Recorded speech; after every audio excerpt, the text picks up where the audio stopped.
Argajira rakkitu Kauma isambe kanwantatu Yoman kase itime wae kiya Unduma gari gode wakuki Yoman kase itime sena kiya Unduma gari gode wakuki Unduma gari gode wakuki Unduma gari gode wakuki Unduma gari gode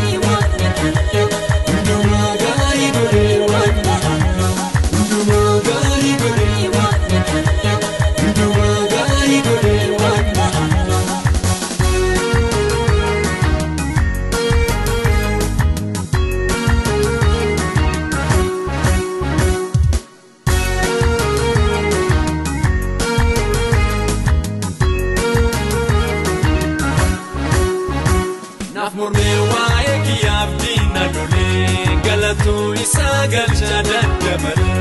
Waqayyo karaa qabaa'e satilee namsawaamu waaqataayoo Waqayyo karaa qabaa'e satilee kasawaamu waaqataayoo Kasawaamu waaqataayoo Kasawaamu waaqataayoo Kasawaamu waaqataayoo Kasawaamu waaqataayoo Argajira rakkitu Kauma isambe kanwantatu Yoman kase itime wae kiya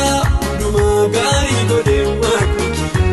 Yoman kase itime sena kiya Unduma gari gode wakuki Unduma gari gode wakuki Unduma gari gode wakuki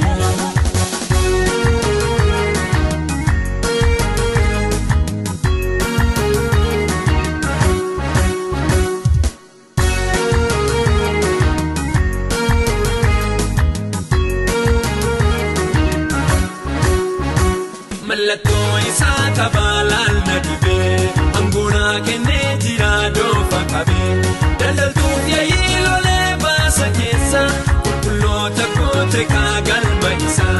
Daldaltuuf yaa'ii lolee baasa keessa Qulqulloota koote kaa galma isaa Qulqulloota koote kaa galma isaa Qulqulloota koote kaa galma isaa Qulqulloota koote kaa galma isaa Kote kagal maisa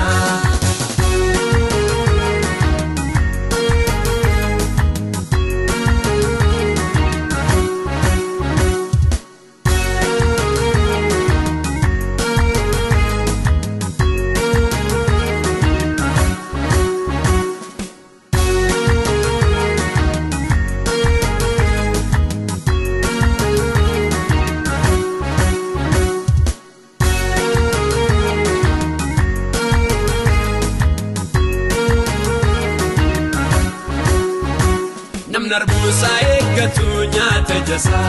inni waaqa eeggatus haaromsa akka joobira ol jedhaa yoo bayullee gandasaa uffeen nabuusee tanillee akka joobira ol jedhaa yoo bayullee durasaa uffeen darbuusee tanillee durasaa uffeen darbuusee tanillee durasaa uffeen darbuusee tanillee durasaa uffeen darbuusee tanillee Gandasaa uffeen nabuusee tanillee namni narbuusa eeggatu nyaata jasa inni waaqa eeggatus haaromsa akka joobira ol jedhaa yoo bayullee gandasaa uffeen nabuusee tanillee akka joobira ol jedhaa yoo bayullee durasaa uffeen darbuusee tanillee durasaa uffeen darbuusee tanillee durasaa uffeen darbuusee tanillee durasaa uffeen darbuusee tanillee gandasaa uffeen nabuusee tanillee Argajira rakkitu Kauma isambe kanwantatu